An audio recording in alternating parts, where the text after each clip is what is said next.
بسم اللہ الرحمن الرحیم۔ جمعرات کو بیوی سے ہم بستری کرنا کیوں ضروری ہے؟ آج کی ویڈیو میں ہم بستری سے متعلق کچھ باتیں آپ کے سامنے پیش کریں گے۔ محترم دوستو، حضرت جابر بن عبداللہ رضی اللہ تعالی عنہ سے روایت ہے، انہوں نے فرمایا، یہودی کہا کرتے تھے کہ جو پچھلی طرف سے ہو کر عورتیں اگلی جگہ مباشر کرتی ہے ان کا بیٹا بہنگا پیدا ہوتا ہے۔ تو اللہ تعالیٰ نے آیت نازل فرمائی جس کا ترجمہ یہ ہے، تمہاری بیویاں تمہاری کھیتیاں ہیں، اپنی کھیتیوں میں جس طرح چاہو آؤ۔ محترم دوستو، جمعرات کو ہم بستری کرنے والے لوگ رسول اللہ صلی اللہ علیہ وسلم کا فرمان ضرور سن لے، اور جو لوگ جمعرات کو ہم بستری نہیں کرتے ان کے لیے رسول اللہ صلی اللہ علیہ وسلم کا جو فرمان ہے وہ بھی سن لے۔ جمعرات کو ہم بستری کرنے کے کیا فائدے ہیں؟ جمعرات کو ہم بستری نہ کرنے کے کیا نقصان ہیں؟ جمعرات اور جمعے کو ہم بستری کرنا کیوں ضروری ہے اور اس کا ثواب کیا ہے؟ حدیث کی روشنی میں اس کا ثواب کیا ہے؟ ہم بستری کرنے کا سنت طریقہ کیا ہے اور کون سے وقت میں ہم بستری کرنا چاہیے؟ بیوی کے ساتھ ہم بستری کی غرض سے سونا کیسا ہے اور بیوی کے ساتھ ہم بستری کی غرض سے سو جانا کیسا ہے؟ یہ تمام باتیں انشاءاللہ تعالی اس ویڈیو میں آپ کے ساتھ شیئر کی جائے گی۔ شوہر کو ہم بستری کے لیے مناسب وقت منتخب کر لینا چاہیے، اس لیے کہ عورت حساس مزاج ہوتی ہے، لہذا اگر مرد اس سے ایسے وقت میں ہم بستری کرے گا جو اس کی مرضی کے خلاف ہو، یا اس وقت وہ سخت بیمار یا تھکی ہوئی ہو، تو یہ عورت کے ساتھ زبردستی ہوگی جس سے عداوت اور بغض پیدا ہوگا۔ اتباع کا کہنا ہے کہ ہم بستری کرنے میں احتیاط سے کام لینا چاہیے، اور احتیاط یہ ہے کہ ہر ہفتے میں یہ کام 2 مرتبہ کیا جائے۔ ہاں، خصوصی حالات یا طبعی اتار چڑھاؤ کے اعتبار سے انسان کچھ کمی یا زیادتی بھی کر سکتا ہے، لیکن اس میں زیادتی ہرگز نہیں کرنی چاہیے، اسی لیے کہ اس کے جسم کو نقصان پہنچتا ہے، عقل کمزور ہوتی ہے، انسان بے ہمت ہو کر کام کاج کے قابل نہیں رہتا، اور اسلام نے انسان پر جو ذمہ داریاں عائد کی ہے انہیں پورا نہیں کر پاتا۔ ہم بستری 12 مہینوں کے تمام اوقات و ایام میں جائز ہے، اور دن اور رات میں ہر وقت کی جا سکتی ہے، سوائے اس کے کہ مرد و عورت روزہ دار ہو یا عورت حیض یا نفاس کی حالت میں ہو۔ ابو داؤد اور نسائی کی حدیث میں آتا ہے، جو شخص جمعے کے دن بیوی کو غسل کرنے پر مجبور کرے، یعنی بیوی سے ہم بستری کر کے اسے غسل پر مجبور کرے اور خود بھی غسل کرے اور نماز کے لیے جلدی کرے اور اول وقت میں جائے اور سوار نہ ہو، پیدل چل کر جائے اور امام کے قریب بیٹھے اور امام کی بات کو غور سے سنے اور بات نہ کرے، تو اسے ہر قدم اٹھانے پر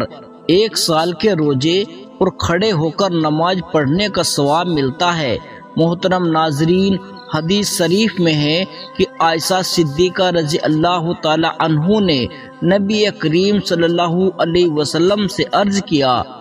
کہ یا رسول اللہ، میرے ماں باپ آپ پر قربان ہو، وہ کون سا وقت ہے جس میں ہم بستری کر سکتے ہیں؟ اور دوسری بات یہ ہے کہ اور لوگوں کو تو ثواب ہے، لیکن مردوں کو کیا ثواب ہے؟ حالانکہ یہ حیا کا مسئلہ ہے، لیکن میں اسلام اور حدیث کی روشنی میں یہ بات واضح کرنا چاہتا ہوں کہ ازواج زندگی کیسے گزارنی چاہیے۔ اللہ کے رسول صلی اللہ علیہ وسلم نے فرمایا، اگر شوہر اپنی بیوی کا ہاتھ پکڑے تو اللہ تبارک و تعالی اس کے نامہ اعمال میں ایک نیکی لکھ دیتے ہیں، اور اگر پیار سے شوہر اپنی بیوی کے گلے میں ہاتھ ڈالتا ہے تو اللہ تعالیٰ اس کے نامہ اعمال میں 10 نیکیاں لکھتے ہیں، اور شوہر جب اپنی بیوی سے مباشرت یعنی ہم بستر کرتا ہے تو دنیا اور مافیات سے افضل ہے۔ اللہ کے رسول صلی اللہ علیہ وسلم نے فرمایا کہ جب شوہر غسل کرتا ہے تو پانی کا ایک ایک قطرہ جو اس کے جسم سے گرتا ہے اور اس کے بال کو ٹچ کرتا ہے، اس کے جسم پر جتنے بھی بال ہیں اس بال کے برابر اللہ تبارک و تعالی اسے نیکیاں عطا فرماتے ہیں اور اس کے نامہ اعمال میں لکھتے ہیں، اور اس کے بال کے برابر اس کے گناہ معاف کر دیتے ہیں اور اس کے درجات کو بلند فرما دیتے ہیں۔ اس کے بعد اللہ کے رسول صلی اللہ علیہ وسلم فرماتے ہیں، جو شوہر غسل کرتا ہے وہ دنیا و متاع سے افضل ہے۔ اس کا مطلب یہ ہے کہ اللہ تبارک و تعالی اسے وہ چیز عطا کرتا ہے جو دنیا اور متاع سے افضل ہے، متاع سے بہتر ہے۔ اللہ کے رسول صلی اللہ علیہ وسلم فرماتے ہیں کہ اللہ تبارک و تعالی تمام فرشتوں کو جمع کر کے اس کے درمیان فخر کرتے ہیں کہ دیکھو یہ اپنی بیوی سے ہم بستری کے بعد رات کے اس حصے میں میرے خوف سے، میرے ڈر سے اس لیے غسل کر رہا ہے کہ پھر میری عبادت کرے گا۔ تو اللہ تبارک و تعالی فرشتوں میں فخر کرتے ہیں۔ تو یہ ہم بستری کرنے کی فضیلت ہے۔ شوہر کا اپنی بیوی کو خوش کرنے کا اتنا بڑا ثواب ہے۔ اللہ تبارک و تعالی خود اپنے فرشتوں کے درمیان فخر کرتا ہے، میرا بندہ اپنی بیوی کو خوش کرنے کے بعد رات کے اس حصے میں ڈر اور خوف کی وجہ سے غسل کر رہا ہے تاکہ وہ میری عبادت کر سکے۔ اس کے بعد اللہ تبارک و تعالی فرشتوں کو گواہ بنا کر کہتا ہے، میں نے اس کے گناہوں کو معاف کر دیا، میں نے اسے خریدا۔ جو خاوند ہم بستری کے علاوہ اپنی بیوی کے پاس نہیں ہوتے تو وہ سن لے، اللہ کے رسول صلی اللہ علیہ وسلم نے فرمایا، اگر بیوی حیض سے ہو یا ہم بستری کی غرض نہ بھی ہو تو اپنی بیوی کے ساتھ سوئے، رات گزارے، اس لیے کہ جب آپ اپنی بیوی کے ساتھ رات گزارو گے تو اسے ہمت ملے گی اور اسے خوشی حاصل ہوگی۔ جب آپ کی بیوی خوش ہوگی تو اللہ کے رسول صلی اللہ علیہ وسلم فرماتے ہیں، پھر ادھر ادھر سونے سے افضل یہ ہے کہ آپ اپنی بیوی کے ساتھ سوئے، کیونکہ اپنی بیوی کے ساتھ سونا انبیاء کرام کی بھی سنتوں میں سے ہے۔ اب بات کرتے ہیں ہم بستری کا وقت کون سا بہتر ہے اور کون کون سے دن کرنی چاہیے اور کون کون سے دن نہیں کرنی چاہیے۔ دیکھیے ہم بستری کی اتنی بڑی فضیلت ہے اور سنت یہ ہے کہ ہم بستری جمعہ کی سب یا جمعے کے دن کرنی چاہیے، اس لیے کہ امام بخاری رسول اللہ صلی اللہ علیہ وسلم سے روایت کرتے ہیں کہ آپ صلی اللہ علیہ وسلم نے فرمایا، جو شخص جمعے کے دن غسل جنابت کرے پھر نماز کو جائے تو وہ ایسا ہے گویا اس نے اونٹ کا صدقہ دیا، اور دوسری گھڑی میں جائے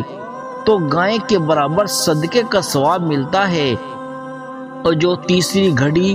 جمعے کے دن جائے تو اسے سینگ دار میڑھے کے برابر ثواب ملتا ہے، اور جو چوتھی گھڑی میں جائے اسے مرغی کے برابر ثواب ملتا ہے، اور جو پانچویں گھڑی میں جائے اسے انڈے کے برابر ثواب ملتا ہے۔ پھر جب امام خطبے کے لیے نکل آئے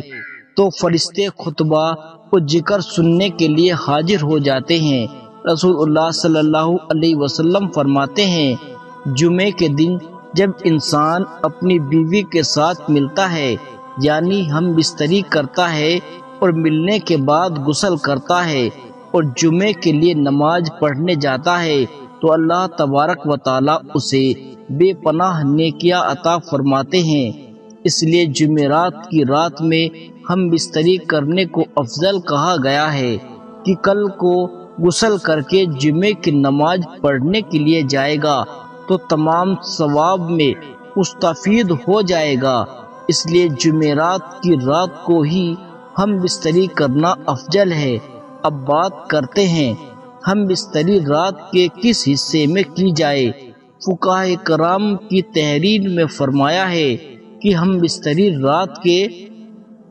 تیسرے حصے میں کی جائے۔ جب آپ تیسرے حصے میں ہم بستری کر لے تو اتنا وقت آپ کے پاس ہو کہ آپ کو آرام کا وقت مل جائے، کیونکہ دن میں آپ محنت مشقت کر کے آتے ہو، تو آپ رات کے 2 حصے آرام کر لے اور رات کے تیسرے حصے میں ہم بستری کرے اور کچھ دیر آرام کرے تاکہ آپ کو کمزوری محسوس نہ ہو۔ مہینے کے کن کن تاریخ میں ہم بستری نہیں کرنی چاہیے؟ آپ کسی بھی دن کسی بھی وقت میں ہم بستری کر سکتے ہیں، لیکن فقہائے کرام فرماتے ہیں کہ ہم بستری دن میں نہ کرے، رات میں کرے، کیونکہ رات کا وقت ہم بستری کے لیے افضل ہے۔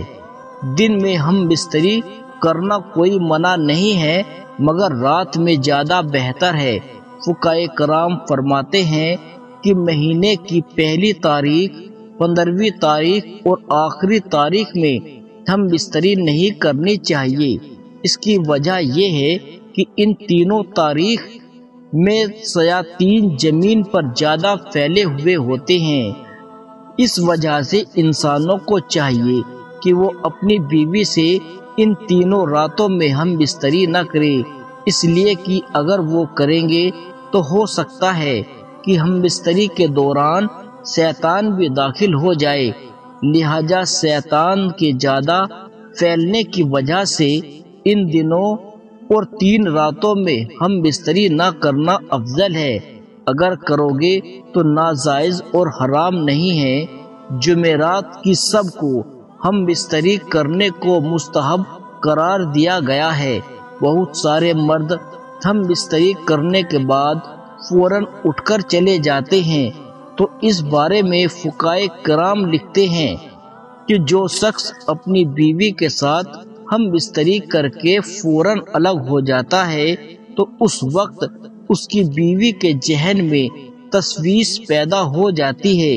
اندیشہ پیدا ہو جاتا ہے، ڈر پیدا ہو جاتا ہے۔ اس کے ذہن میں یہ بات آتی ہے، اس کا مطلب یہ نکلا کہ یہ مجھ سے الگ ہو گیا، تو یہاں سے اختلاف شروع ہو جاتے ہیں۔ اس لیے جب آپ ہم بستری کر کے فارغ ہو جاؤ تو اپنی بیوی کے فارغ ہونے تک آپ بستر پر لیٹے رہے، آپ اسے گلے سے لگائے رکھے تاکہ آپ کی بیوی کو بھی سکون حاصل ہو اور اس کے ذہن میں کسی قسم کا اختلاف نہ ہو۔ آپ اس سے سکون حاصل کرے، وہ آپ سے سکون حاصل کرے۔ جمعرات کی رات میں ہم بستری کرنا افضل ہے اور مہینے کی پہلی تاریخ، 15ویں تاریخ اور آخری تاریخ کو ہم بستری نہ کرے تو بہتر ہے، لیکن اگر کوئی ان تاریخوں میں ہم بستری کر لے تو یہ ناجائز اور حرام نہیں ہے۔ احتیاطاً شیطان سے بچنے کے لیے ان تاریخ میں ہم بستری کرنے سے فرمایا گیا ہے۔